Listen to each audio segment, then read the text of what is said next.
Estás Ok, muteado, Marcelo, ¿no? sí, señor. Ahora Ahora sí. sí, ahora sí. Bueno, ahora sí entonces, shalom, buenas tardes. Este, bueno, quiero comentarles hoy un libro. Comentarlo significa también agregar alguna reflexión personal mía a su lectura.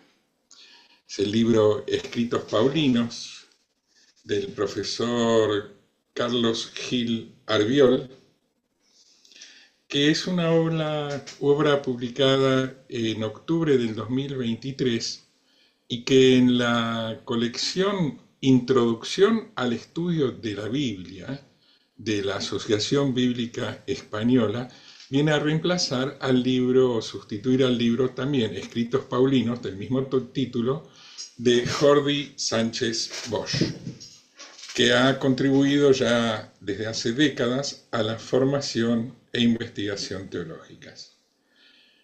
Hoy quiero agradecer al profesor Ángel Schoenberger que puso en mis manos ese libro y también agradecer a la Fundación Shalom por la oportunidad de presentar aquí, en este espacio, las ideas de ese autor para trabajarlas como hacemos aquí en este espacio dedicado al diálogo judeocristiano.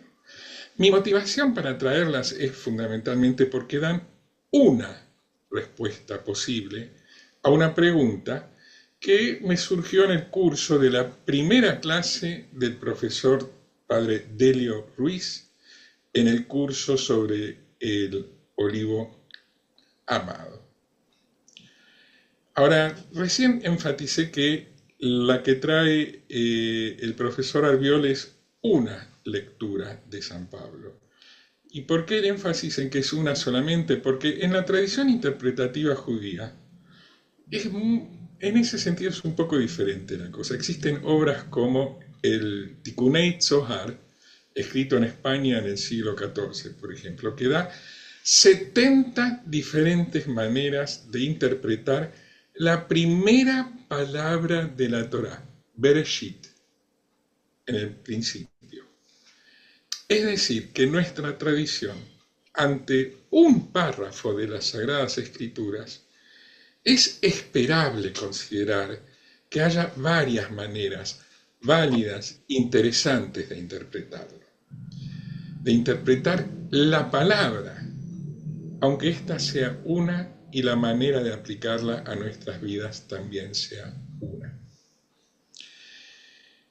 El profesor Arbiol, en la introducción a su libro Escritos Paulinos, explica que este libro es para que un lector moderno se adentre en la lectura de las cartas atribuidas a San Pablo y pueda interpretarlas.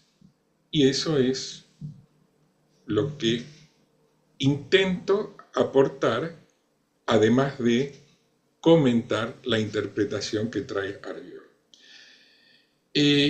Según el autor, primero hay que dar cuenta de los temas fundamentales del pensamiento paulino para poder luego interpretarlo, a la vez que explicar su itinerario biográfico en el entramado de condiciones históricas que hicieron posible su obra. Y aclara que la interpretación de cada una de las cartas atribuidas a Pablo debe hacerse según el contexto histórico en que cada una fue compuesta. Entiende Arbiol que la interpretación que se haga de ellas hoy debe atender primeramente al sentido que estas cartas tenían en esas circunstancias, evitando las proyecciones teológicas de sistemas ajenos a la cosmovisión de los autores. Y esto que Arbiol dice es muy importante y es lo que intento hacer en mi revisión de su interpretación y su respuesta a la pregunta que más adelante formularemos. Aclara el autor en su introducción que un mejor conocimiento del contexto judío del tiempo de Jesús, así como una nueva disposición a comprender a Jesús en el marco del judaísmo de su tiempo, desencadenaron un fenómeno en los estudios sobre la relación de Pablo de Tarso y su obra con el judaísmo de su tiempo. Y este planteo es muy importante, aún más significativo si se tiene en cuenta que hay teólogos, el autor menciona a Gerd Lüdermann, que sostienen que el mensaje de Pablo y no la proclamación de Jesús sería la base principal sobre la que se construyó la fe cristiana. Bien, no es posible entender a Pablo si no atendemos a las condiciones que el Imperio Romano ponía para la vida de cualquier habitante, ciudadano o no, del territorio controlado por Roma, por ejemplo, durante la dinastía Julio-Claudia, que es la que gobernaba en la época de Pablo. Cuando Roma conquistaba una ciudad, no aniquilaba los cultos a los dioses del pueblo conquistado, sino que los asimilaba a su propio panteón. Era un ejercicio de integración de los nuevos conquistados como parte del nuevo imperio.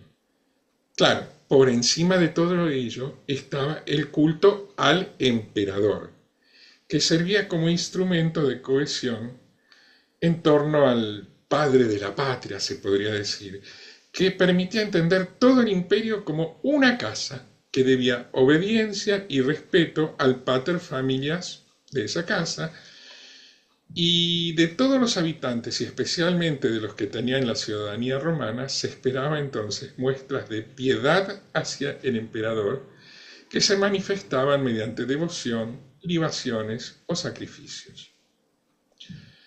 La propaganda imperial elaboró un lenguaje que contribuyó a hacer del emperador algo más que un hombre. Su nacimiento debía ser, y aquí invito a que pongan la foto de la inscripción de Priene, una roca, porque en esta roca está el texto cuyos detalles voy a contar ahora.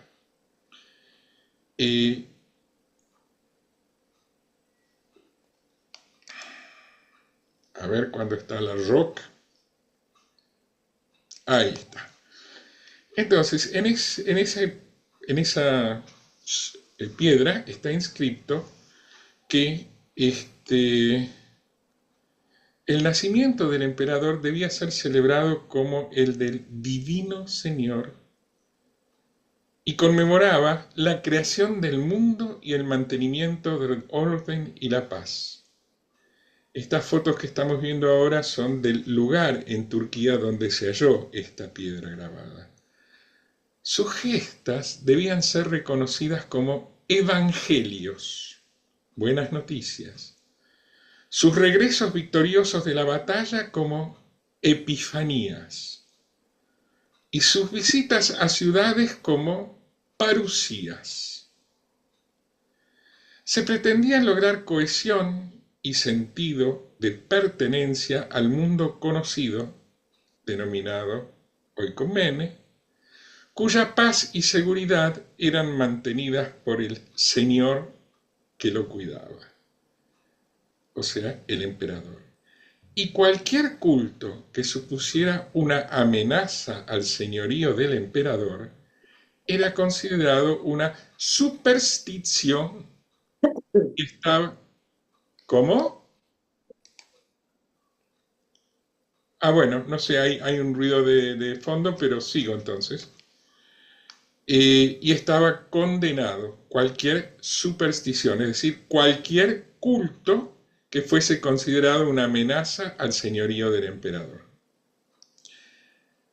Una carta, como las que escribía Pablo, que hablara de otro señor que no fuera el emperador, o de otro evangelio que no fuese el suyo, desencadenaría automáticamente como por lo menos una revisión muy exhaustiva de la persona del portador y probablemente traería problemas.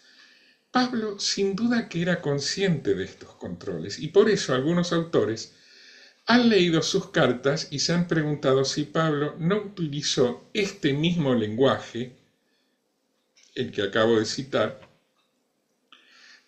simplemente para esquivar posibles complicaciones. De ser cierto esto, el autor, Pablo, pudo quizás ocultar incluso información sensible en las cartas o aportar datos que confundieran a las inspecciones de los supervisores curiosos. Así, por ejemplo,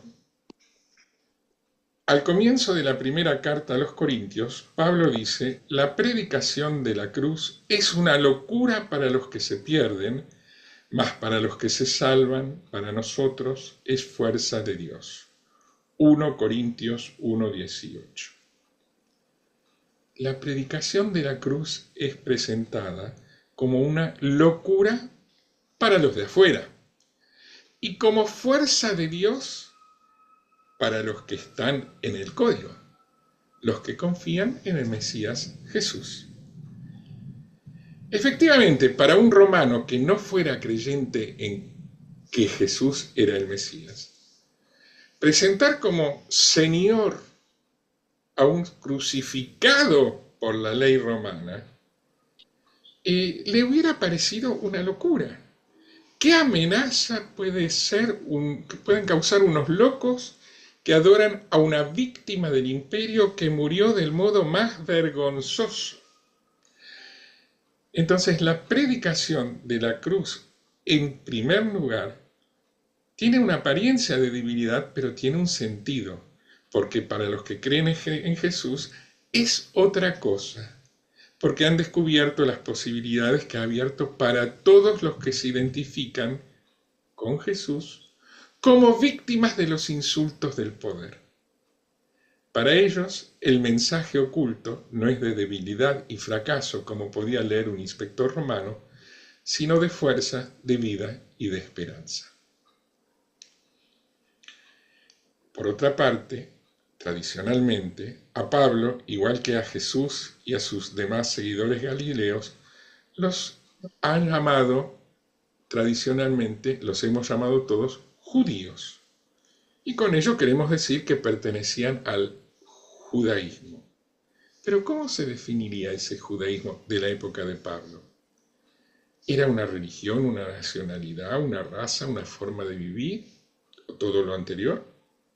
Bueno, igual que en aquel entonces, si hoy nos acercáramos a una plaza en Jerusalén o en Tel Aviv y preguntásemos qué es el judaísmo, recibiríamos respuestas muy diversas.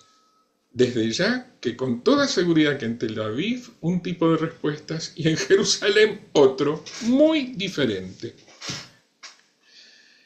En aquella época, ser judío estaba estrechamente asociado con la nacionalidad judea.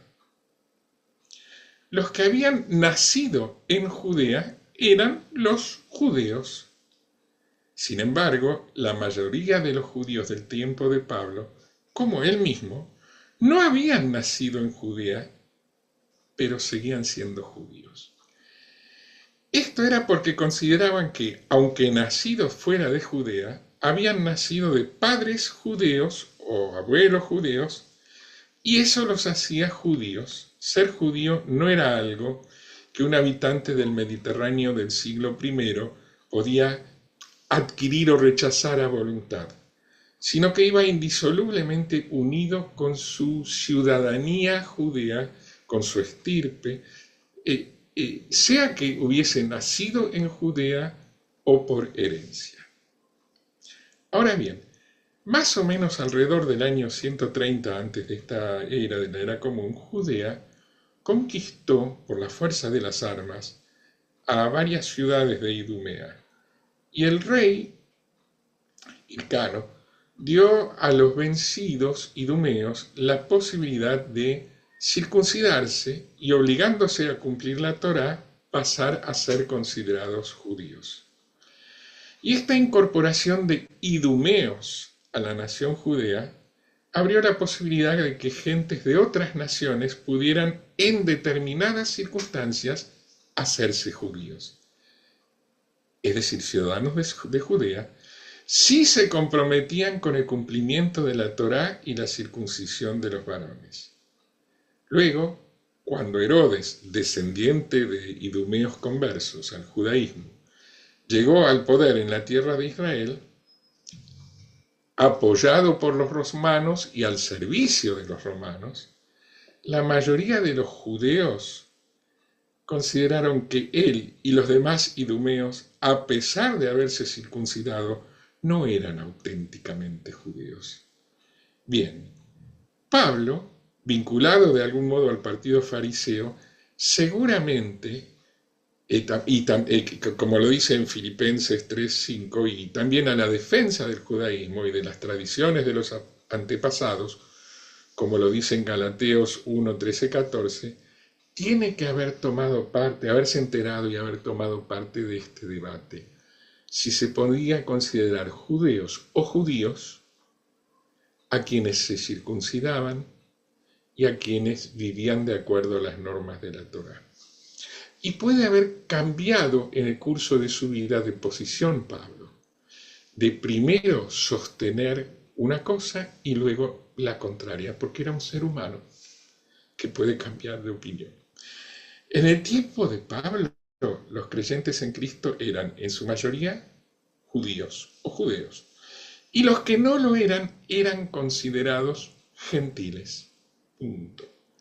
Es solo a finales del siglo II, mucho después de escritas las cartas paulinas, que el término cristiano comienza a identificar a los creyentes en Cristo como integrantes de una religión con rasgos diferentes frente al judaísmo. Por lo tanto, es equívoco usar el término cristiano, para referirse a judíos piadosos que nunca pensaron que su fe en Jesús fuera otra cosa sino una vuelta a las raíces de su propio judaísmo. En su libro, Arbiol menciona 3 grupos de seguidores de Jesús que, según documenta, eran en los días de Pablo importantes entre los judíos. Estaban, por un lado, los seguidores galileos de Jesús, que practicaban un estilo de vida imitando el estilo de vida que Jesús pidió a sus discípulos mientras vivió en Galilea. Por ejemplo, si pueden poner en pantalla, Marcos 6, 7, 13. Daniel, ¿puedes poner en pantalla?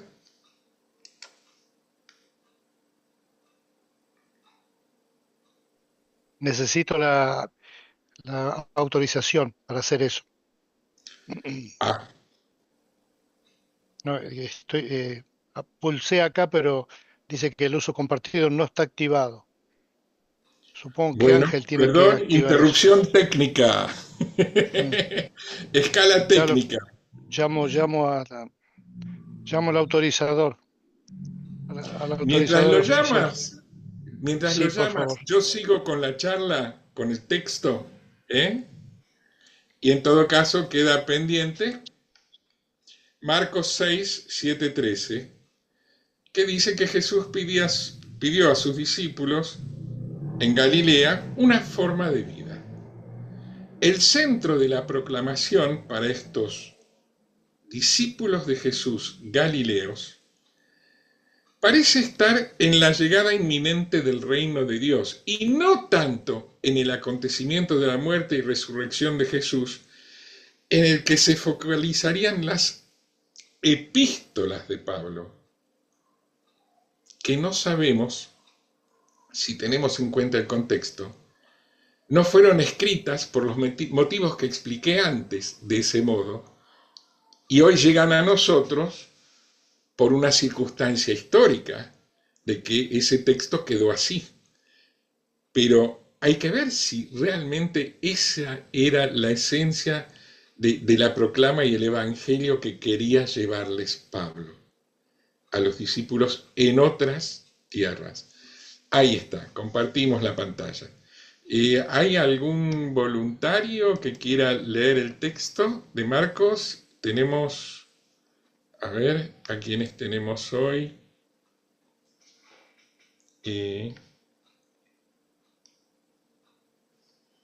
Porque yo la veo pero muy chiquita. Yo también no la puedo leer.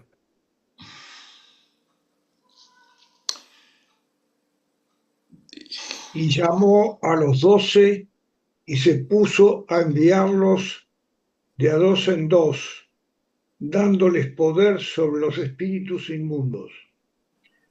8. Les ordenó que no tomasen nada para el camino, sino solo un bastón, ni pan, ni alforjas, ni dinero en el cinto. 9. Que llevasen sandalias, pero que no vistiesen 2 túnicas.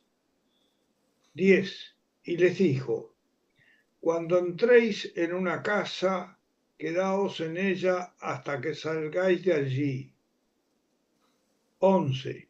Si algún lugar no os acoge y no os escuchan, al salir de allí, sacudid el polvo de vuestros pies en testimonio contra ellos. 12. Y salieron a predicar que se convirtieran. 13. Expulsaban a muchos demonios, ungían con aceite a muchos enfermos y los curaban. Gracias, Jaime. Bueno, esta es una descripción del grupo de los Galileos, que es uno de los 3 grupos principales de discípulos de Jesús que describe Arbiol en su libro. En segundo lugar, están los seguidores de Jesús que se quedaron en Jerusalén, o que volvieron a la ciudad santa poco tiempo después de los acontecimientos pascuales. Lucas mismo nos refiere la existencia, Lucas, el autor de Hechos, la existencia de 2 grupos de creyentes de Jesús diferentes y enfrentados, a los que denomina helenistas y hebreos. Al multiplicarse los discípulos, hubo quejas de los helenistas contra los hebreos, porque sus viudas eran desatendidas. Hechos 6:1. A ver si podemos leerlo. Lucas Bergliafa, te vi por ahí. Sí, lo leo. Eres el lector oficial. Hechos. Gracias, Jaime. Acá estoy. Hechos Perdón. 1:6. Bueno, Jaime, adelante, sí. 1. Por aquellos días, al multiplicarse los discípulos, hubo una queja de los helenistas contra los hebreos, porque sus viudas eran desatendidas en la distribución diaria. 2. Los 12 convocaron la asamblea de los discípulos y dijeron: no parece bien que nosotros abandonemos la palabra de Dios por servir a las mesas. 3. Por tanto, hermanos, buscad de entre vosotros a 7 hombres de buena fama, llenos del espíritu y de sabiduría, y los pondremos a cargo de este asunto. 4. Y nosotros nos dedicaremos a la oración y al ministerio de la palabra. 5. La propuesta agradó a toda la asamblea y escogieron a Esteban, hombre lleno de fe y del Espíritu Santo, a Felipe, a Procoro, a Nicanor, a Timón, a Pármenas y a Nicolás, prosélito de Antioquía. 6. Los presentaron a los apóstoles y, habiendo orado, les impusieron las manos. Muchas gracias.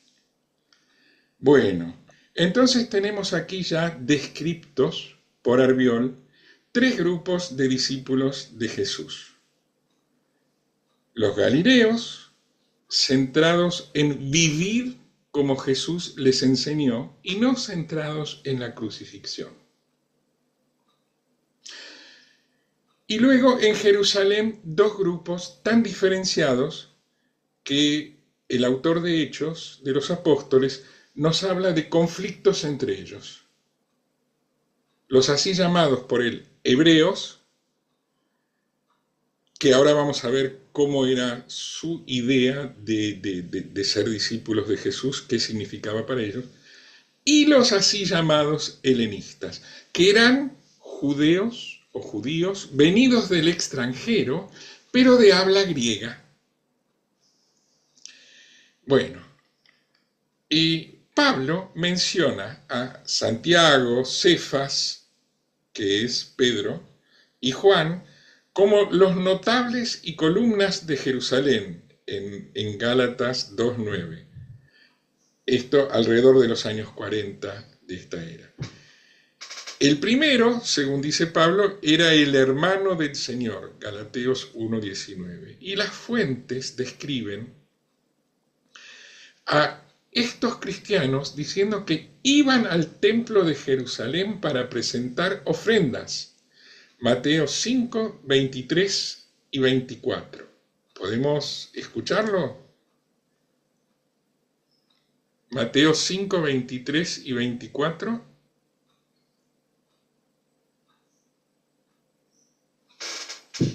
Ahí está.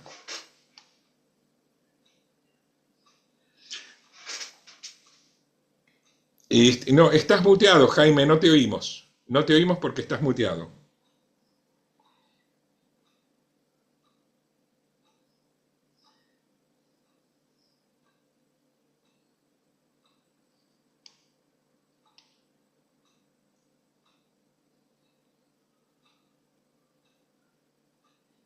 Bueno, lo leo yo, Jaime, lo leo yo, porque estás muteado.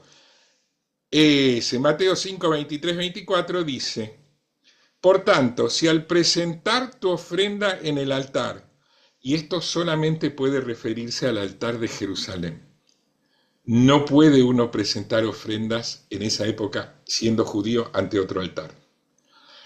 Si al presentar tu ofrenda en el altar te acuerdas de que tu hermano tiene algo contra ti, deja tu ofrenda delante del altar y vete primero a reconciliarte con tu hermano. Después vuelve y presenta tu ofrenda. Esta recomendación de cómo comportarse es muy importante para esa comunidad, pero concretamente lo que a nosotros nos dice es que esa gente, la comunidad de discípulos de Jesús de Jerusalén, todavía iban al templo. Y no solo eso, sino que según Hechos 2:46, se reunían para compartir el pan. Están en otro orden las citas, pero bueno, las dejo mencionadas para que el que quiera las busque. Lo cierto es que los de Jerusalén observaban las normas alimenticias y de pureza, Hechos 11:3, y circuncidaban a sus niños, Hechos 21:21. Entonces, los de Jerusalén estaban centrados en la renovación de Israel a partir del mensaje de Jesús. Y su misión era para con otros judíos. Esto lo dice Mateo 10, 5, 6. A quienes les hablaba de Jesús como un profeta a quien Dios había reivindicado de la muerte, constituyéndole en Señor, y cuya enseñanza sobre la ley y las tradiciones era la que Dios quería. Lucas menciona que otros judíos se refieren a este grupo, el de los hebreos de Jerusalén, como la secta de los nazoreos, los Nazoraion, en Hechos 24:5. Para estos, Jesús no ha venido a abolir la ley y los profetas, sino a dar plenitud, dice Mateo 5:17. Para ellos, si la ley dice no matarás, ellos, de acuerdo a la enseñanza de Jesús, no solo no mataban, sino que no insultaban ni se encolerizaban contra el prójimo. Mateo 5:22. Si la ley decía no cometerás adulterio, ellos ni se permitían desear hacerlo. Mateo 5:28. Si la ley pedía ojo por ojo, ellos ofrecían la otra mejilla. Mateo 5:39. Si la ley pedía amar al semejante, ellos se proponían amar al enemigo. Mateo 5:44. Bueno, y el tercer grupo que estaba en conflicto con este anterior es el de los helenistas, creyentes en Jesús, muchas veces nacidos en la diáspora o en ciudades de habla griega en la tierra de Israel. El nombre de helenistas les viene por el uso de la lengua griega. Tienen el mismo origen étnico que los hebreos y por eso son llamados también judíos, Yudavi, aunque a pesar de haber nacido fuera de la tierra de Israel en algunos casos. Dicho sea de paso, en aquel tiempo, la proporción de gente nacida entre los judíos, de gente nacida en la tierra de Israel, era 1:5. Es decir, que había 5 personas que se identificaban como judaoi, judeos o judíos, por cada uno que efectivamente había nacido en la tierra de Israel. Muchos hebreos, es decir, judíos de lengua aramea, veían a estos helenistas como contaminados porque se relacionaban cotidianamente con gentiles y habían adoptado algunas de sus costumbres, abandonando algunas prácticas tradicionales. Por esta razón, diferencia de idioma y de algunas costumbres, tenían sus propias sinagogas donde se reunían durante el tiempo que pasaban en Jerusalén, por ejemplo, para hacer algunos de los 3 peregrinajes anuales. Entre los judíos helenistas de Jerusalén y los judíos hebreos surgieron conflictos que Arbiol documenta en las páginas 43, 44 y 45 de su libro, que culminaron con 2 discusiones fundamentales para nosotros.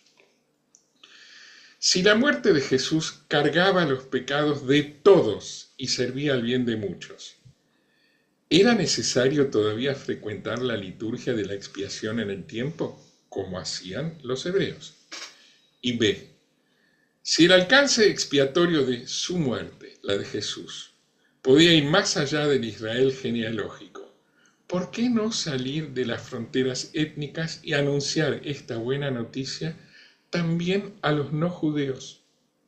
¿Por qué no anunciar a Jesús directamente a los gentiles sin que tengan que circuncidarse y hacerse judío? Pablo, en este momento todavía, no es un representante central o de consenso, y no lo fue en los agitados años en los que desarrolló su misión. Según Arbiol, las 3 corrientes de seguidores de Jesús que hemos mencionado compartían muchas más semejanzas que diferencias. Los galileos expresaban su fe en Jesús predicando sus dichos y reproduciendo sus hechos, su manera de vivir, e intentando que el reino de Dios que él había predicado llegara antes del fin de los tiempos. Los hebreos, por su parte, viviendo en Jerusalén cerca del templo, seguían acudiendo al templo, observando las normas de pureza alimentaria y demás prácticas tradicionales, incluyendo la circuncisión de los niños, porque entendían que Jesús no había abolido nada de aquello, sino que había venido a cumplirlo. Los helenistas, por su parte, no tenían muy claro el valor que debían darle a algunas de aquellas costumbres cuando entendían la muerte de Jesús como la del siervo de Yahvé de la profecía de Isaías. La misión de Pablo no se puede explicar sin la idea de que muchos de sus oponentes eran también seguidores de Jesús, con razones tan legítimas como las de Pablo y como las del Pablo que nos llega a través de sus cartas, que están filtradas porque tenía que escribirlas de modo que un inspector romano permitiese que circulase. Entonces, estas otras interpretaciones del magisterio de Jesús eran tan legítimas como las de Pablo, y se podía defender en aquel entonces su postura sin deslegitimar a la contraria. Eran opiniones. Las epístolas ofrecen una opinión de Pablo, y cuando él insulta a algunos llamándoles irónicamente superapóstoles, conviene recordar que no sabemos claramente lo que esos de los que se burla pensaban, y que si lo supiéramos, tal vez, quizás, nos alinearíamos con ellos. Esto lo dice Arbiol. Aparte de los evangelios canónicos, la carta de Pablo a los romanos es probablemente el texto cristiano más influyente de todos los tiempos. Es un elaborado argumento con muchos giros argumentales para demostrar una tesis relativamente simple de formular, aunque muy compleja de explicar su respuesta. La tesis es: el Evangelio es la fuerza de Dios para la salvación de todo el que cree, el judío primero y luego el griego. El griego aquí quiere decir el judío helenista. Pues la justicia de Dios se revela por la fe. Romanos 1, 16, 17. ¿Por qué una carta tan larga?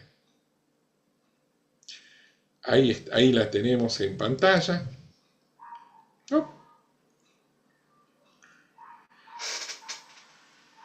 El Evangelio es fuerza de Dios para la salvación de todo el que cree, primero el judío y también el griego. E insisto, aquí griego quiere decir judío helenista, en ese momento histórico. Porque en él, en el Evangelio, en la buena noticia, recuerden que en este momento no habían sido redactados los que hoy conocemos como evangelios canónicos. Aquí la palabra evangelio todavía tiene que ver con el sentido que le daba el culto imperial romano, no con el sentido que hoy tiene para nosotros referido a los textos escritos por Marco, Mateo, Lucas y Juan. Entonces, porque en el Evangelio se revela la justicia de Dios, de fe en fe, como está escrito, el justo vivirá por la fe.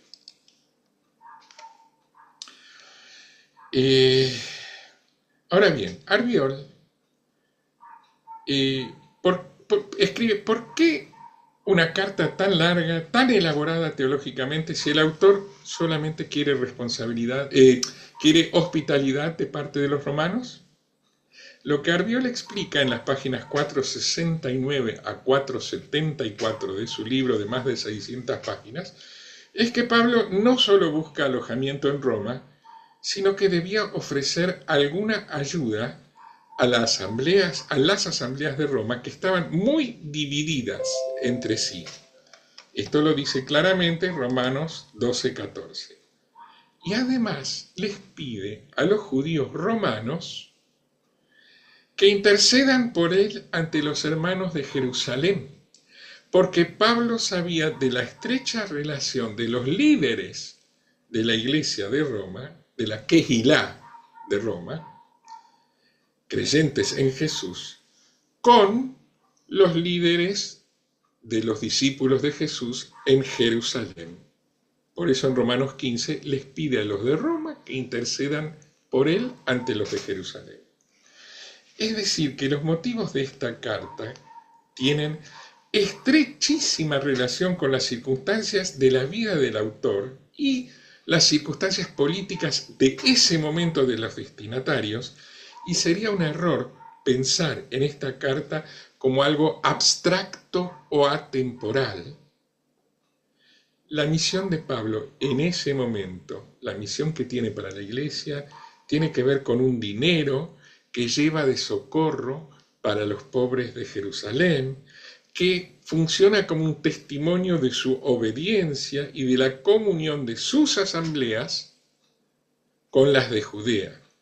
Y es un signo de la conciencia que Pablo tiene de ser servidor, mediador del cumplimiento de las promesas de Hashem. Estamos todavía en un culto judío. Y de la urgencia de su misión ante la inminencia del fin de los tiempos. Por eso es que escribe Pablo: os suplico, hermanos, en Romanos 15, 30, 31, escribe: os suplico, hermanos, por nuestro Señor Jesucristo y por el amor del Espíritu Santo, que luchéis juntamente conmigo en vuestras oraciones, rogando a Dios por mí, para que me vea libre de los incrédulos de Judea, y que el socorro que llevo a Jerusalén sea bien recibido por los santos. Los santos de los que habla son judíos. Los incrédulos de los que habla son los discípulos directos de Jesús. Tenemos que ponernos mentalmente en la situación del momento de a quién le escribe, por qué le escribe, en qué circunstancias le escribe, para entender que esto es lo que está diciendo el texto. Porque leído a posteriori desde una teología que solamente encuentra la posibilidad de salvación para quienes crean en Jesús como el Mesías, y por lo tanto a los judíos que no los reconoce los ve como miembros de otra religión, y desde esa idea teológica interpretar la carta, es no solo sacarla de contexto, sino que darle un sentido diferente que el que tuvo para quienes la escribió o escribieron, porque votó una escuela paulina, parece que las escribió, algunas por lo menos, y para quienes la leyeron, y para los cristianos de los primeros siglos. Así que todo este análisis es el que nos permite en estas cuestiones brillante libro de Arbiol, que presenta mucha información muy rica. En Romanos capítulos 9, 10 y 11, Pablo responde a preguntas que él mismo se ha formulado antes en la misma carta. Y estas son las que a mí personalmente me interesan y por las que traje este material. Preguntas respecto al lugar de Israel en el plan de Dios. En particular, respecto al lugar de los judíos en el conjunto de creyentes en Cristo en Roma. Y en el fondo está la pregunta por el lugar de Israel en el plan de Dios tras el acontecimiento de Jesús Mesías. Si resulta que judíos y gentiles están en las mismas circunstancias ante la oferta de salvación de Dios en Jesús, como dice Romanos 3:10, y a ambos afecta del mismo modo la fe, como dice Romanos 3:22-30, porque ni los judíos están en mejores circunstancias ante Dios, ni los gentiles tienen ninguna ventaja porque Dios les haya abierto las puertas. Entonces, ¿cuál es el lugar del pueblo elegido y las promesas de Hashem a Israel? Arbiol tiene en cuenta a varios autores contemporáneos, porque el libro es del 2023, pero lamentablemente no discute las interpretaciones de Yoel Ben Arie sobre este punto. Por ejemplo, en la página 508 de su libro, parece llegar a la conclusión de que el Evangelio es la oferta de Dios a todos, primero a los judíos y después a los griegos, pero a todos sin distinción, como dice Romanos 2:9. Pero el problema es que no toma en cuenta la posibilidad que nos viene enseñando Yoel desde hace tiempo, de una teología de dos caminos para una redención. Entonces, ¿dónde quedan la elección, las promesas, la alianza, los privilegios de Israel si no hay dos caminos, sino que solo uno? Este es el problema. Según entiende Arbiol, la respuesta de Pablo es que no todos los descendientes de Israel son Israel. Romanos 9:6. Ya en la carta a los Gálatas, Pablo había despachado a los judíos creyentes en Jesús que querían circuncidar a gentiles, asemejándolos a Ismael y anunciando su expulsión. Gálatas 4:21-31. Su argumento, según Arbiol, es que la pertenencia a Israel siempre ha dependido de la elección gratuita de Hashem, no de la sangre ni de la observancia de la ley. El criterio mediante el cual Dios cumple su promesa y mantiene su palabra no es si el individuo cumple con la ley, ni la pertenencia genealógica, ni el mérito personal, las buenas acciones, ni la posición moral, social, sino su misericordia. Romanos 9:18. ¿Es esto arbitrariedad de Dios? Este argumento de Pablo puede sonar duro para quienes habían confiado en la supuesta ventaja de ser judío de nacimiento, dice Albiol. Y por eso repite Pablo el dolor que siente por aquellos judíos como él, pero que no creen en el Mesías. Dice Romanos 10:1, el anhelo de mi corazón y mi oración a Dios en favor de ellos es para que se salven. Bien, estamos en un espacio de encuentro para el diálogo en el plano teológico. Quiero en este punto decir que personalmente lamento que Albiol no haya mencionado o tenido en cuenta otras interpretaciones posibles basadas en el mismo abundante y rico material que presenta, y en cambio persista en una interpretación que perpetúa la tradición cristiana que ya una vez condujo a muchos a considerar a la Iglesia como el verdadero y único Israel, con exclusión del otro histórico perimido, y a negar un camino de salvación propio del pueblo judío. Si el autor solamente hubiese considerado nada más que la obra de Joel Ben Arié, habría encontrado al menos una interpretación que no deje a Nostra Aetate ahí como solamente una proclama ética, que eso ya es mucho, no es poca cosa, pero no encuentra interpretaciones de los escritos de Pablo, lamentablemente cuando las hay, que le permitan nuevos recorridos exegéticos que depongan el triunfalismo implícito en no reconocer la validez de las creencias del otro, sobre todo cuando ese otro cree lo mismo que creía Jesús, los apóstoles y toda la comunidad de los hebreos de Jerusalén que se consideraban discípulos de Jesús. Habla Albiol de los discípulos galileos oriundos de las tierras del norte, que en la clave interpretativa que hace años nos viene enseñando Joel, pueden entenderse como representantes de las ovejas perdidas de la casa de Israel.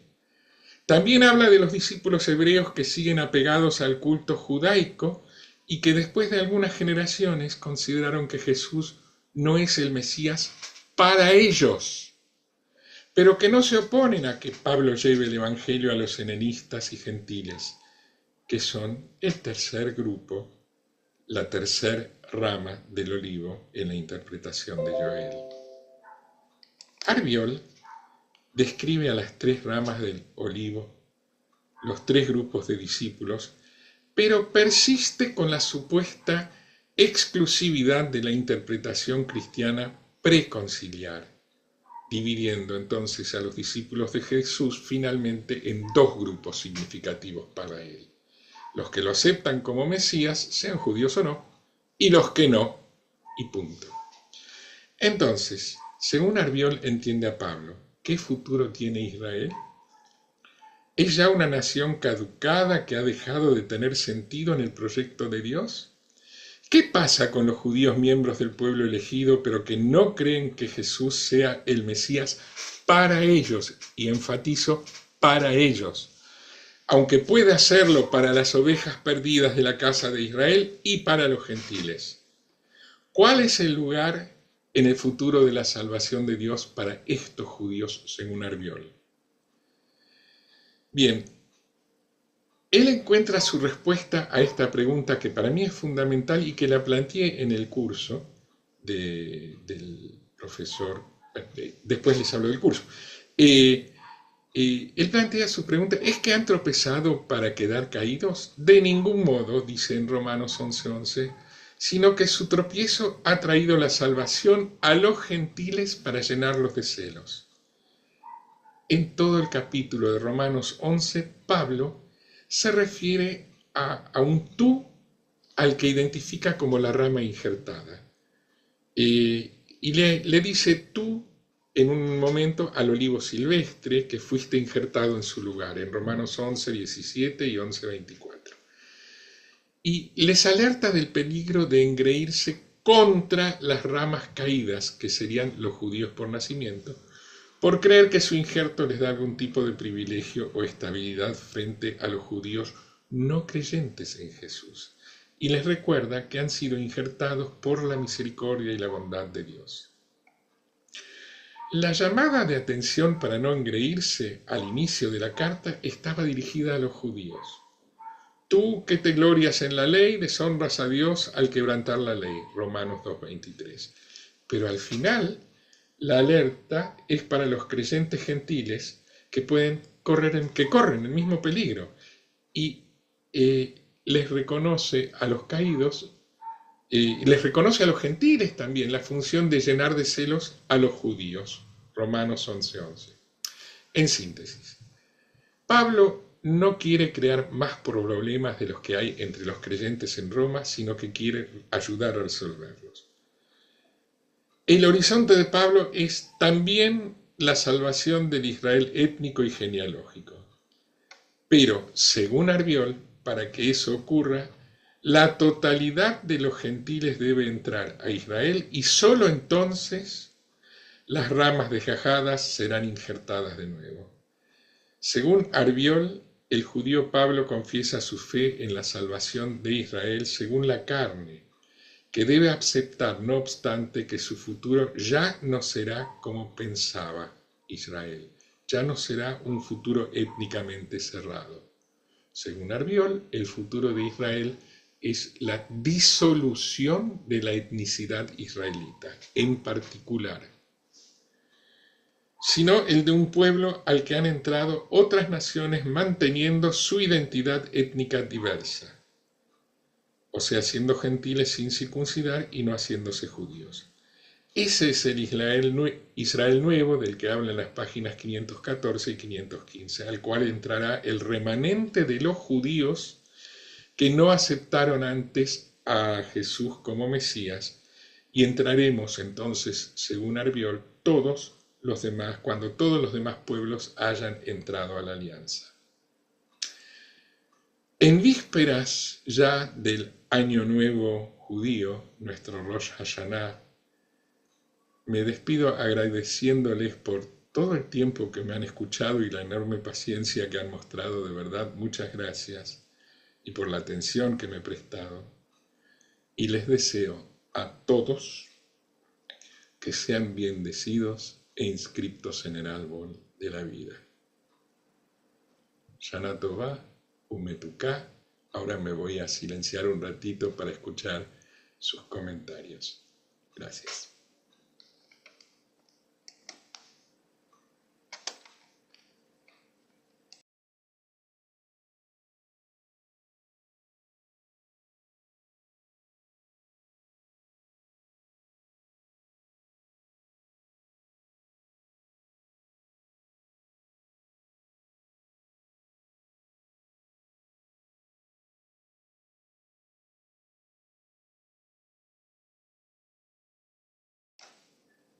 De a uno, por favor.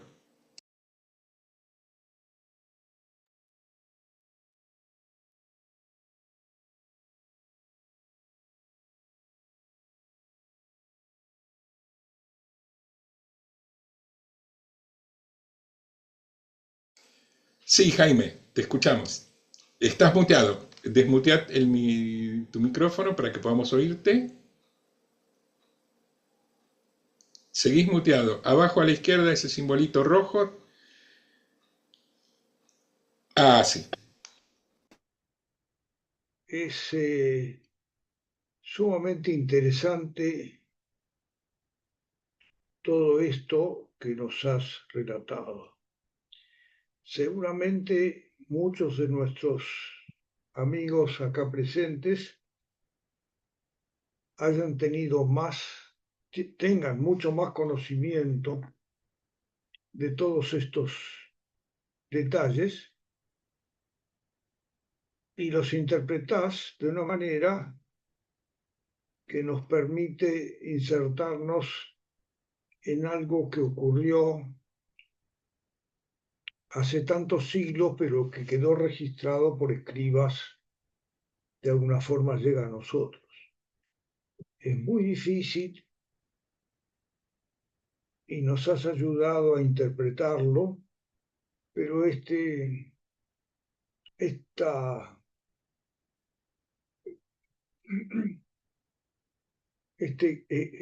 comentario que nos has dado hoy no termina con nuestra reunión. Seguramente vamos a tener que ir al Nuevo Testamento, releer y escuchar de vuelta lo que nos has explicado o tu interpretación de lo que ha ocurrido, de acuerdo seguramente a otros grandes analistas. No es posible que solo hayas podido desentrañar todos estos elementos, sino que has recurrido a otras fuentes que nos dicen cosas que están tan alejadas en el tiempo y en el espacio de nuestras vidas que tenemos que hacer un gran esfuerzo para volver a ubicarnos en esos tiempos. Así que inicias una cuestión que no se agota y que cada uno tiene el derecho de interpretarlo como quiera, pero cuyo fondo final es que había grandes personajes, escribas y creyentes, muchos más de los que normalmente nos enseñan, y que hay muchas formas de acercarse con respeto al Nuevo Testamento. Muchísimas gracias, querido Marcelo.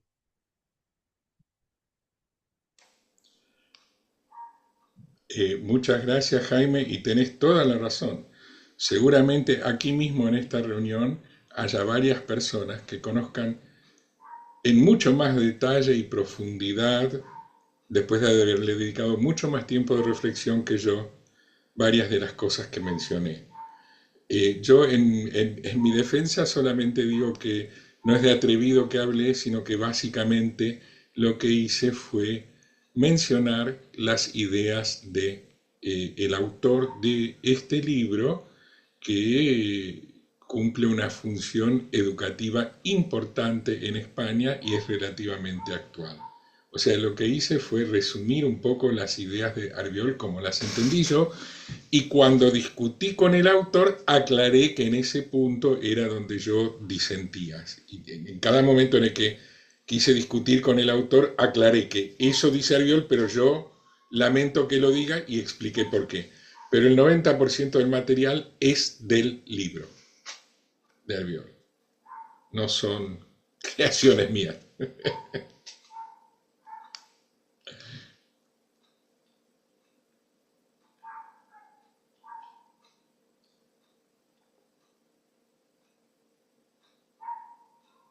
Silvia.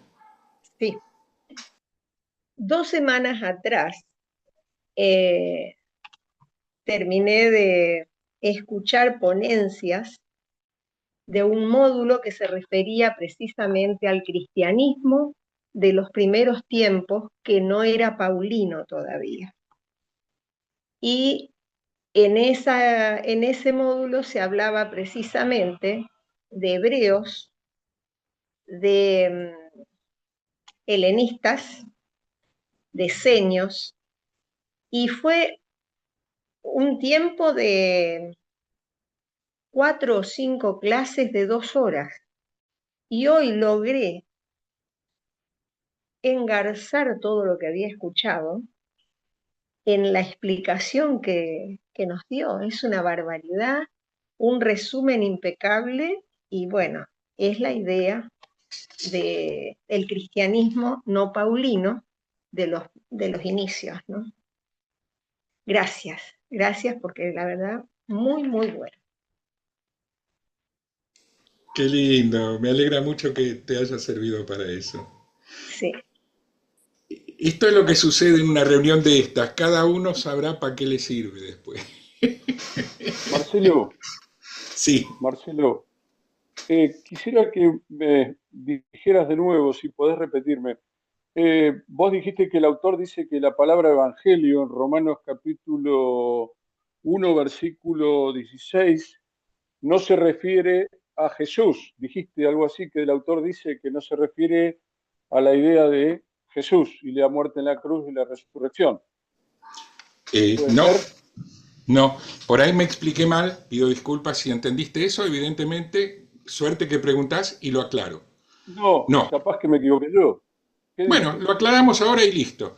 A lo que yo me referí es a que cuando Pablo habla del Evangelio, lo está Sí, haciendo en un momento en el que sí. todavía no se habían escrito los evangelios canónicos, o por lo menos no estaban difundidos como tales, Ujú. porque Pablo escribe alrededor del año, si no me equivoco, corregime Pedro, vos sabrás mejor las fechas, 50, 60, Sí, 60 entre y 50 y pico, 60. como mucho. Porque Si, en el corregime 69 si querés. muere. 50. Entre Bien, La, 50 y la 60. la primera carta de Primera Tesalonicenses, y después voy a aclarar algo que dijo Silvia. bien. Entonces, Pablo habla del Evangelio cuando escribe en el año 50. Sí. Y los evangelios de Marcos, Lucas, Mateo y Juan, que Son sepamos, después. Son después. comenzaron a escribirlos más o menos, bueno, varían los eruditos, algunos dicen un año, otros otro, pero el primero no fue escrito antes del 70. Por lo tanto, cuando Pablo habla de los evangelios, no está hablando de los libros de los evangelios canónicos que nosotros conocemos hoy. Y por Bien. otra parte, la inscripción esa arqueológica que mencioné, que mostramos la foto de entrada, sí habla de las noticias sobre las victorias del emperador como el Evangelio. Y que entonces, dado que lo que nosotros conocemos como Evangelio todavía no se había escrito, pero que sí había un uso de la palabra que Pablo tenía que cuidar y respetar para no tener problemas, vale la pena reflexionar sobre si ese uso que Pablo hace de la palabra evangelio no tiene más que ver con su situación en el Imperio Romano y con la suerte que podían correr sus cartas, que con los libros con los que hoy los identificamos. Es todo un ejercicio mental muy complicado de ponerse en época, y es bastante lógico que en un fárrago de palabra que yo mandé, eso no se haya entendido o transmitido con claridad. Vivimos en un mundo construido de malentendido. ¿Qué vamos a hacer? Es así. No, Pero buena está la perfecto. oportunidad de aclararlo. Está perfecto. ¿Sabes por qué te pregunto? Porque estoy leyendo el Nuevo Testamento, el Koine griego, y la palabra evangelio ahí significa buena noticia, liberación, salvación. ¿Sí? Entonces, si bien Pablo no tiene en cuenta, porque los evangelios no se habían escrito, sí tenía en cuenta el concepto griego de lo que significaba la palabra, que significaba gracia, regalo, salvación, buena noticia. Por eso te lo preguntaba para escuchar Claro, que no pero había entendido es correcto. notable que en el, digamos, en el vocabulario cristiano Ujú. aparezca el término de evangelio unido a los textos paulinos, donde todo este vocabulario que mencioné al comienzo de la charla Ujú. era un Ujú. vocabulario político romano. Eso me Ujú. parece muy interesante para repensar qué tenía en mente Pablo al escribir. No estaba escribiendo teología para toda la eternidad. Estaba escribiendo en función de una situación política muy concreta presente en la que estaba inmerso, que lo atravesaba. Esto me parece interesante tenerlo en cuenta del Evangelio. Es una dimensión, hablamos de las raíces judías, pero del contexto político romano ni hablamos. Y es fundamental esto también. Bueno. Seguro. Muy bien. Muchas gracias. De nada. ¿Está bien? Gracias. Muchas gracias.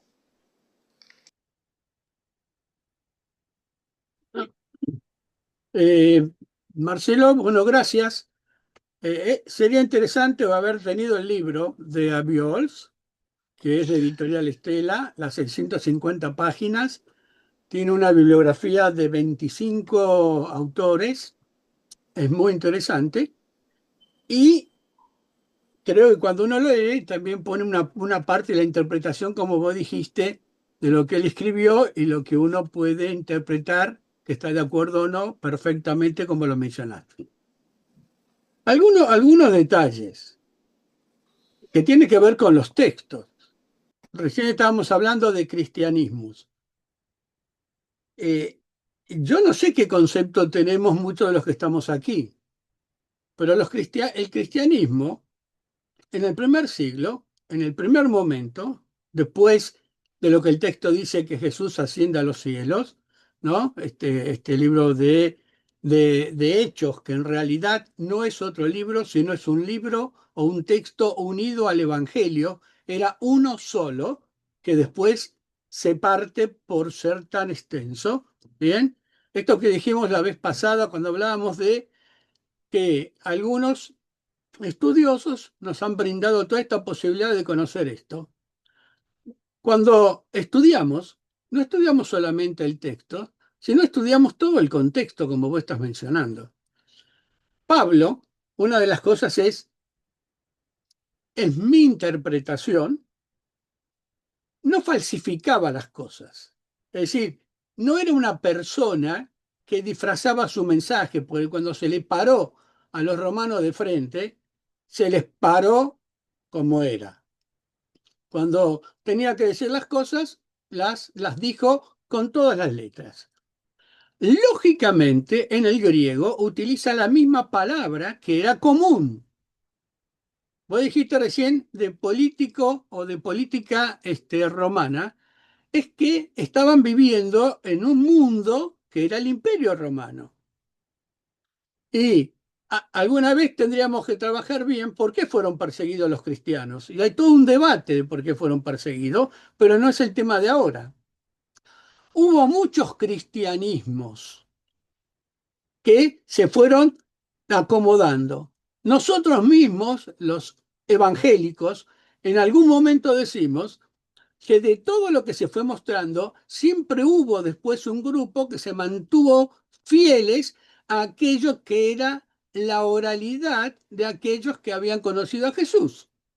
Mientras que en esa oralidad se fueron mezclando las cosas y apareciendo otros escritos. Es cierto que el primero que escribe es Pablo. Y que Pablo escribe de una manera, si lo tenemos, algunos dicen que Santiago fue antes, o generalmente decimos que Primera Tesalonicenses, en donde todo hay un discurso que los evangélicos también lo entendemos, ¿no? Aunque a veces hemos sido, depende del punto de vista que tenemos, bastante particulares, ¿no? Pablo a él está diciendo que la venida del Señor Jesús es inmediata. Bendito problema tenemos, ¿no? Porque encima después de decir eso que dijo él, que era de su propia mentalidad, tiene que escribir otra carta y diciéndoles, bueno, muchachos, tampoco se pongan así porque no es cuando ustedes quieran, sino que va a venir o va a regresar cuando el Padre le diga, ¿no? Y los reta. Ahora, primero tirate la piedra y después ahora te hace el desentendido. ¿Bien? Ahora, Lucas, cuando escribe en Hechos, ¿no? Precisamente ahí en el capítulo 11, en el versículo 26, a los discípulos sí se los llamó cristianos. Y el término cristiano no era un término cristiano de renombre, sino en término despectivo. Es decir, ¿no? Como decirle estos tipos que están hablando de cristianos, porque aún el término también se confundió entre los romanos, ¿no? De Cristo, de Cresto, ¿no? Estas cuestiones que tienen que ver con la historia. Para esto tenemos que hacer un poco de historia del primer siglo, de cómo era el Imperio Romano, de cómo se vivía, de cómo fueron las relaciones judías aún con este grupo que estaba apareciendo ahí, que era de pronto una secta judía, que los judíos decían que no, bueno, todo esto que tiene que ver con esta situación. Lo que creo que Albiol está escribiendo con muy buena documentación, está manteniendo la línea que dentro de lo que podríamos decir teología católica, no católica, dentro de una teología cristiana, entre comillas, no se estaba incorporando y no se está incorporando, ¿no? Lo de Joel. Es decir, esto tendríamos que pedirle o si quieren, tal como Joel lo planteó cuando se lo presentó al Papa, ¿no? Joel, que le acercaste esto, bueno, alguna vez alguien va a escribir planteando esto, pero dentro de estas líneas no se han incorporado. Lo que yo insisto es que a veces me da la sensación como que nosotros estamos conversando y, miren, en la congregación y lo que enseñamos, o al menos lo que yo viví como creyente y suelo vivir, es que tenemos una relación de conocimiento histórico del momento, ¿no? Los esenios es todo un punto aparte, ¿bien? Si nos metemos en eso, es mencionarlo y creo que nadie lo conoce o no los quiere conocer, porque el tema es todos hablamos, pero no leemos, ¿bien? Guitarreamos, entonces todos hablamos. Albiol, me hubiese gustado que lo leyéramos todo, ¿bien? Que son las 650 páginas, y vamos a ver un texto que podríamos, tal como dijo Jaime, tener interpretaciones adecuadas con respecto a lo que está volcando. Uno podría decir impecable en eso, salvando lo que vos aclaraste, que no está incorporado el tema del otro camino, pero bueno, es algo que nosotros estamos conversando aquí. De los 12 textos que hay en las 25 en la bibliografía, ninguno de ellos habla de otro camino. Sí. Es decir, esto respetándolo no porque no exista, sino porque era la línea. Por lo tanto, se va conformando un cristianismo que aún después del primer siglo tiene todas sus vicisitudes y todas sus discusiones. Ahora, Pablo no escribe teología, escribe cartas. No son epístolas, son cartas. De ahí viene el tema. Bien, esto cuando decimos, ¿y cuándo se fueron compendiando? Algunas se fueron recién juntando alrededor del 100 o del 120, ¿no? O posterior, como quieran algunos, y que son algunas cartas, son retazos de cartas, a las cuales hemos puesto nombre, 1 Corintios, 2 Corintios, y eso no es desvirtuar la palabra de Dios, sino que fue después, cuando se va conformando el canon, lo que por obra y gracia del Espíritu, de la cual aceptamos esto, se fue conformando. Lo mismo pasó con el canon hebreo, judío, ¿bien? En el cual algunos también, por obra y gracia del Espíritu, terminando poniéndolos porque no los querían poner, ¿bien? Ahora, lo que yo creo es esto. Me parece interesante lo planteado, me parece interesante lo que dijo Jaime. Bueno, leemos el texto, podemos incorporar, y en esto creo que el diálogo que tenemos estamos entendiendo, algunos pueden aceptarlo o no, o podemos aceptarlo o no, la propuesta de Joel, tal como vos la planteas siempre y él mismo, en donde el tema de la tribu de Judá o los judíos, que el término judío aparece en lo que nosotros llamamos el periodo intertestamentario. Nosotros llamamos judío desde los tiempos ancestrales, pero eso no es. El término judío se va acuñando posteriormente, ¿no? Tal como lo mencionaste, y el mismo Joel creo que también lo dijo en algún momento. Por lo tanto, ese camino, no tengo problema. Yo no tengo problema. Lo han presentado. Puedo, como alguna vez lo dije, no adherir a alguna interpretación de los pasajes como lo puede hacer Joel, pero no impide que conozcamos la propuesta del otro camino. Lo que creo es que tendríamos que preguntarle al Biols si él conocía el texto de Joel. Entonces, si para que tenga la posibilidad de decir, no lo agregué porque no lo conocía, o no lo agregué porque no creo en esto, o lo agrego porque creo. Mira, después de ver la minuciosidad con la que trabaja Albiol, claro. Yo no puedo poner las manos en el fuego por alguien que ni siquiera conozco personalmente, pero mi sensación es que simplemente jamás se enteró de que hubiera una posibilidad de interpretar lo que él estaba narrando en función de una teología de dos caminos. Bien. Jamás se le ocurrió esa posibilidad, creo yo. Exacto. Pero eso me parece que a esta altura ya reclama que alguien se ocupe de que un autor como Albiol esto lo incluya. Por algo mencioné que en la tradición judía está claramente establecido que la palabra es una, la acción correcta que se deriva de ella es una, pero las interpretaciones de la palabra son muchísimas.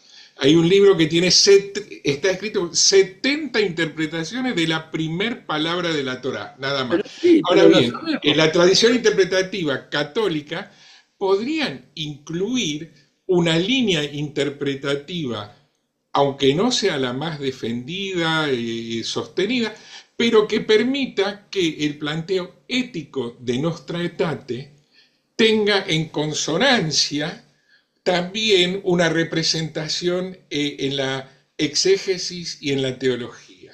Bien. Bueno, y no quede solamente en planteo ético. Me parece que sería algo bueno para el catolicismo. No, sería bueno para todos en este sentido. Es decir, voy a hablar del catolicismo, pero si agrupamos a los evangélicos, en algún momento que alguno conozca esto también o lo van conociendo, alguien lo puede hacer.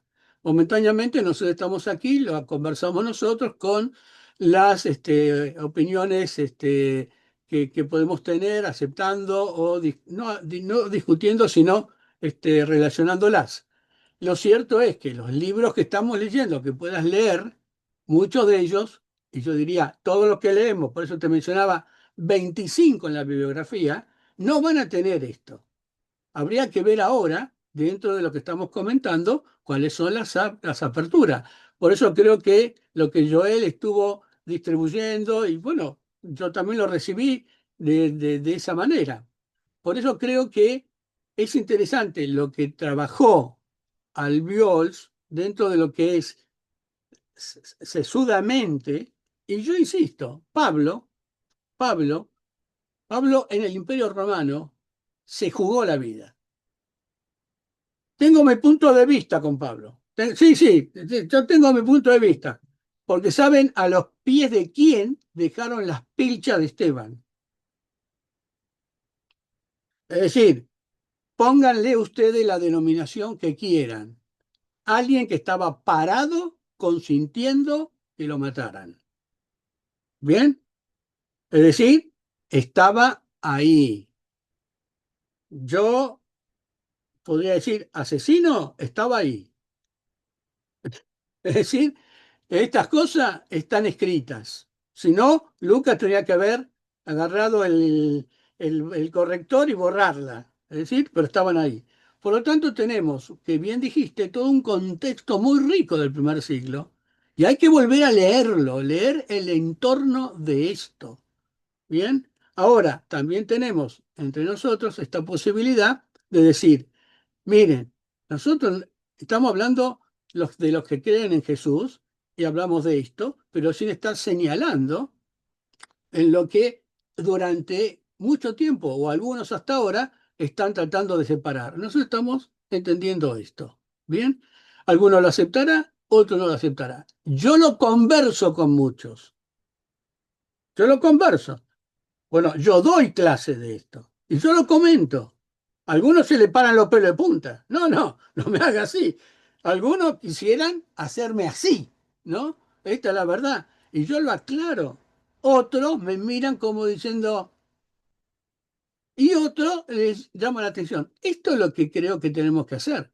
Por eso Albiols no lo va a escribir nunca. La pregunta era, como vos me dijiste, posiblemente lo sepa o no. No, no lo escribió nunca porque no lo conocía. Preguntémoslo. Tenemos otros escritores que hablan de estas cosas que nos vamos a aterrar si hacemos el análisis aquí. Y de los que nosotros, dentro de nuestra línea evangélica, conocemos. ¿Eh? Por lo tanto, esto es lo que yo quería comentar de este texto de Albiol, porque busquen ustedes, como dijo Marcelo, si ustedes ponen en internet, buscar el texto de Albiols, les va a salir toda una reseña muy interesante del libro. Y un análisis del libro y la bibliografía que lo utilizó, como para que podamos conversar sobre estos textos, ¿no? Muchas gracias, discúlpenme, yo nunca lo digo como para colaborar, no para jorobar, por no decir otra palabra, pero creo que nos debemos este tema, ¿no? Yo te agradezco, me gusta el libro, me gusta, entendiendo lo que vos marcás, no de filtrar los discursos, tengo mis reservas. De los grupos que vos mencionaste están claros porque los vemos en las cartas. ¿Bien? Y está claro. Alguno diría que Colosense no la escribió Pablo. Ahora, Colosense es una carta que habría que leerla hoy en día. Hebreos. Hebreo, pero Hebreo no lo escribió Pablo. Por eso. Tenemos un montón de dichos, muy probablemente que haya sido una Pabla también, pero bueno, cuando decimos eso me tratan de hereje, ¿no? Y de un montón de cosas, pero bueno, a esta altura del partido espero que me defienda el Señor cuando parta. Bien, bueno, perdón, gracias.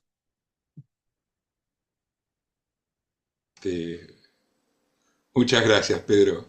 Bueno, este grupo es para eso, para que nos encontremos, además enterarme o enterarnos de que vos, dando clases, mencionás algunas de las ideas de Joel y que hay gente a la que no le agrada, otra que le interesa, otra que nada. Bueno, pero eso es un dato importante porque justamente el motivo por el cual yo me permití preparar este material en base al libro de Albiol es porque me escandalicé de que un libro tan bien escrito, con tanta información, tan rica, no tuviera en cuenta la posibilidad de plantear una interpretación no tan convencional, pero que da lugar a desarrollos en base a lo que nuestra te propone. Una interpretación diferente, me hubiera encantado encontrarla. Eso. Nada más, ¿no? Ese fue el motivo interno mío, explico, para preparar esta charla. Tal vez porque es del 2024, 2023, 23. 2024. Sí, 23, 24 la publicación de Estela, ¿no? Sí. Y yo, para tranquilidad tuya, cuando también tengo lo que es la clase o los estudios en el templo con los hermanos de la congregación, también planteo estas cosas. ¿Por qué? Porque las tienen que conocer. Las tenemos que conocer, como planteo otras. Es decir, esto del oscurantismo fue en una época. Hoy en día abrimos todas las puertas y todas las cosas para que podamos tener con el texto que es la palabra del Señor y que lo puedan leer este conocimiento de estas cosas. Joel. Sí, bueno, dos cositas. No quiero decir mucho, ¿no? Quería recordar de que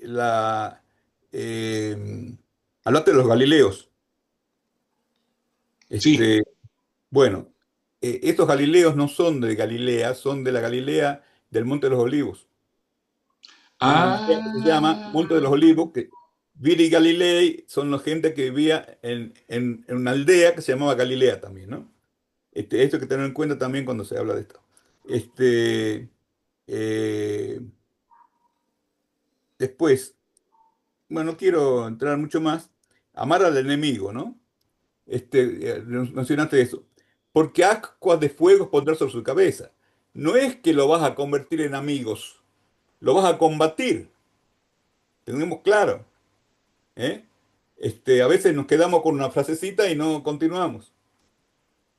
Este, eh, Ahora, puede ser que al poner ascuas de fuego sobre su cabeza, muchos enemigos comprendan y no sabemos qué puede pasar.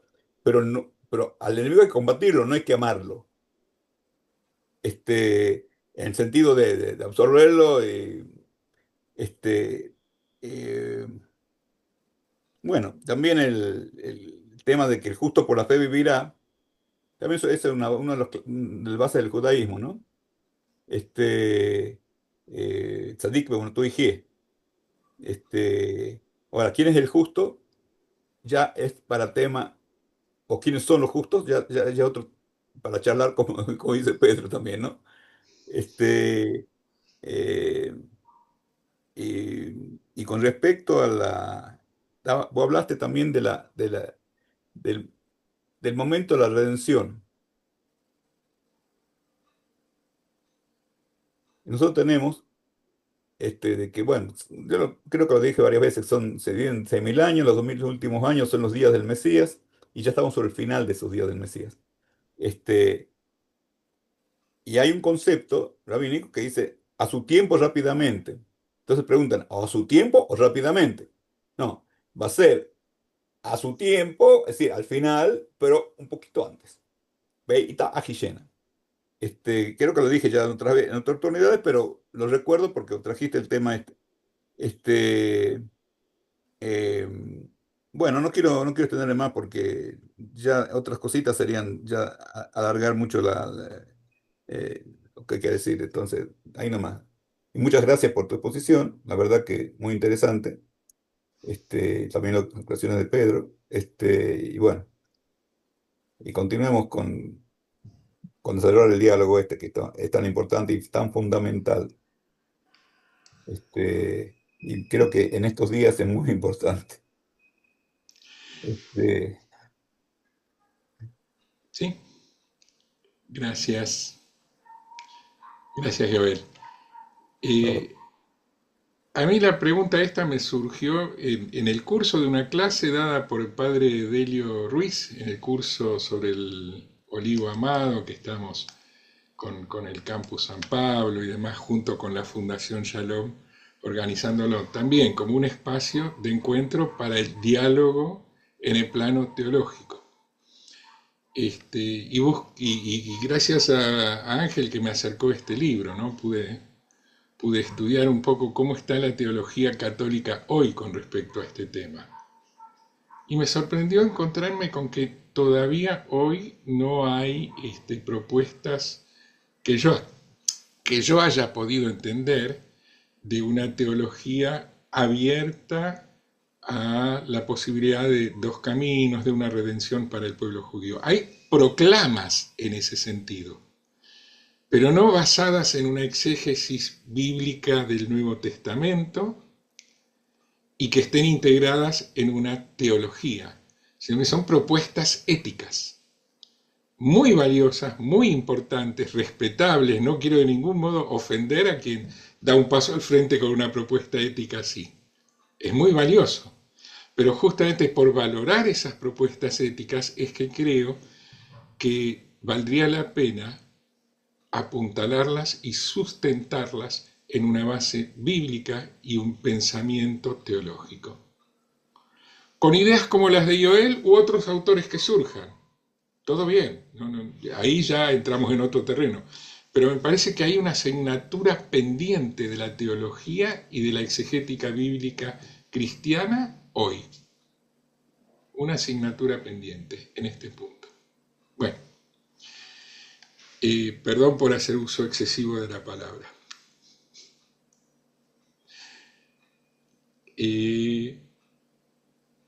Norberto, ¿alguna otra pregunta? ¿O Jorge, alguna pregunta o comentario? No, Jorge, no.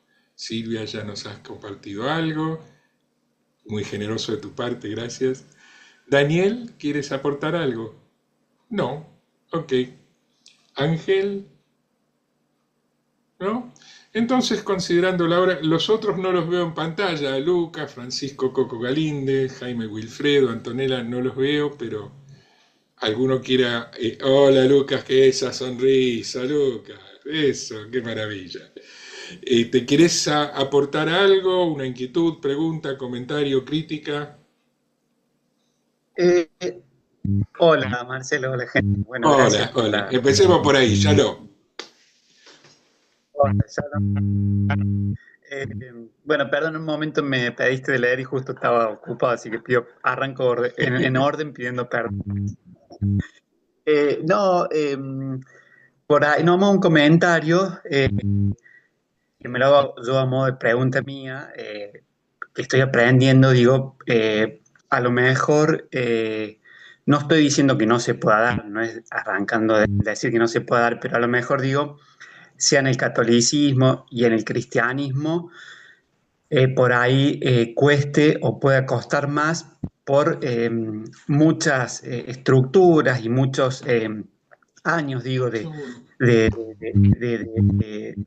de muchos errores, por decirlo, pero bueno, por ahí yo me lo planteo, sí se puede, sí se va dando, me parece, como en estos espacios que vamos por ahí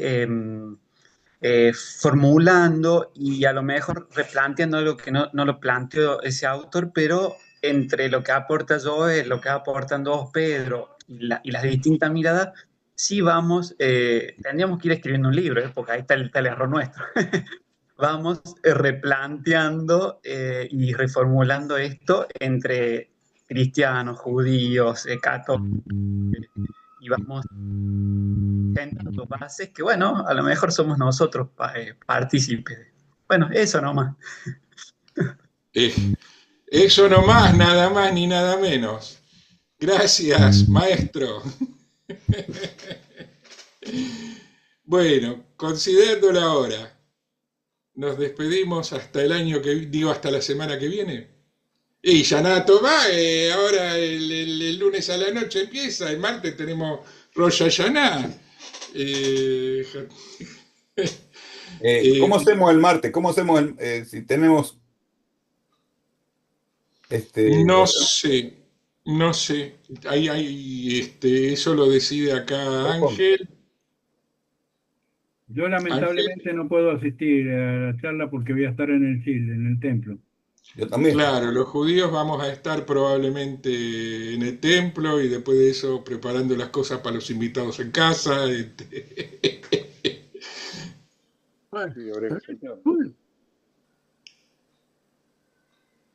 Hacemos se había ofrecido generosamente una persona que está acá presente, pero hacemos una interrupción por las fiestas o le damos. ¿Qué decís? Yo creo que siempre. Siempre seguimos. Los que no podemos, no vamos a poder estar porque a mí bueno, yo voy a estar de todos modos. La computadora, prender luz y todas esas cosas está prohibido. Entonces, para mí, Perdón, ¿por qué no respetamos la fecha y sorteamos? Sorteemos, respetemos la fecha como corresponde. Claro. Claro, los que no pueden estar no estamos, y los que sí, pues sí, por supuesto. Pero ¿acaso no se suspendió allá al comienzo del año? ¿No tuvimos algunos martes? No, está prohibido suspender para Raúl Feller. Bueno. Bueno, a partir de ahora podemos suspender la grabación. Aprovechemos que no está ahora y resolvamos suspender. Pero sería bueno respetar la fecha, me parece que sería una cuestión de compañerismo, que sea, comunión, de poder ustedes celebrar la fecha y poder volver a la próxima cuando ustedes ya están libres y no tienen inconveniente festivo. Yo quiero decirles que acepté, pero varias veces yo soy invitado. Así que ¿Qué voy a la tiene? ¿Qué sinagoga. quiere decir eso, invitado? Claro, es que voy a la sinagoga. Voy a... Vas a la sinagoga. Claro. Ah, perfecto. Ah, Qué A eso lindo, te muy referís. bien. yo pasé casi 5 años yendo permanentemente los viernes a estudiar y trabajar con los judíos de Neuquén y de Cipolletti. Muy bien. Cola Cabot. Cola cabot. Cola cabot. Bueno, veremos qué decide la comisión directiva. Lo dejamos con un poquito de suspenso el tema, en principio, ¿eh? Yo estoy de acuerdo con Norberto, que lo que no vamos a poder estar, no estemos, pero no quiere decir que los demás puedan continuar. Hay que Bueno, buscar un cualquier cosa tema. avisan. Bueno, ¿les parece bien si por la hora, digo, son 8:10 y si de despedida escuchamos un shofar, que es un mandamiento bíblico para antes de Rosh Hashanah hacerlo? Así damos cumplimiento a algo que en realidad es obligatorio, según la ¿Quién, Torá. quién toca? ¿Querés que? Pará, yo puedo Eh, tocarlo yo. ah, Eso. dale. Adelante, no, entonces sin video, directamente lo toca Joel, Claro, buenísimo. Todos los mejor. días Bueno, estoy tocando. vamos a ver si salen Dale. los, A ver si me sale. a ver si te salen Ah, los una tequiá, soniditos. dale. Sí, un momentito. Qué bueno, dale. Sí, todos los días estamos tocando ahora. Bueno, a ver.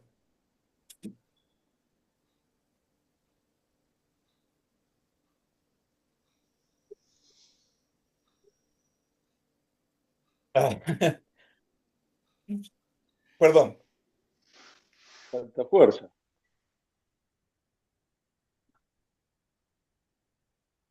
No,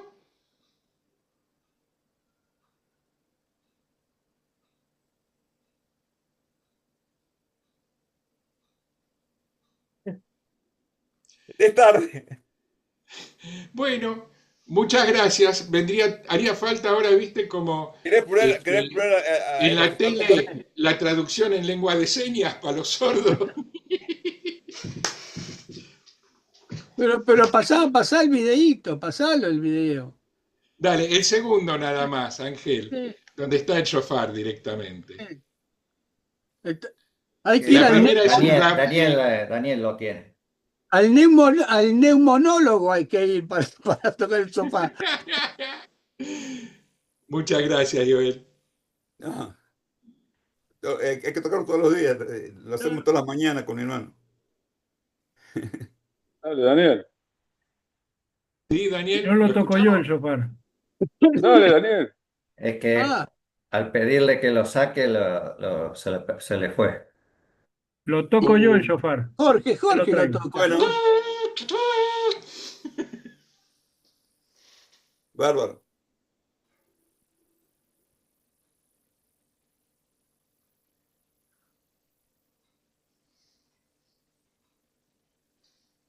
Te olvidaste ponerle sonido, Daniel.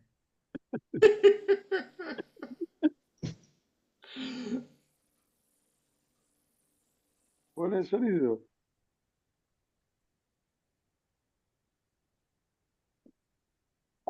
Bueno, No, lo tiene que sacar para poner sonido. Tenés que salir y a la arriba a la derecha ponerle la opción de sonido. Está como Joel, no tiene volumen, sí. no tiene fuerza. Ah, no A se escuchó. veces es difícil cumplir con las Sí. mitzvot, No. pero Bueno, ¿y Jorge? Tocalo. Lo toco si quieren, no hay problema. Sí, sí. dale.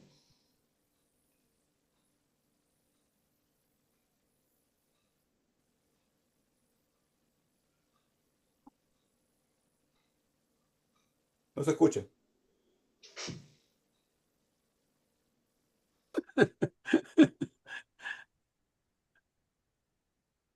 No se escucha.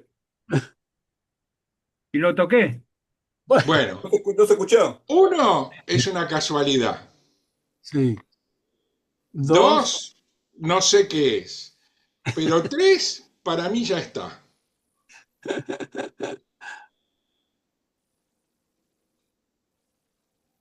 No suena tampoco No, eso. no hay caso. Shana Tová, Umetuká, para todos que sean bendecidos e inscriptos en el libro de la vida con bendiciones. Amén. Amén. Amén. Amén. Shana Tova. Amén.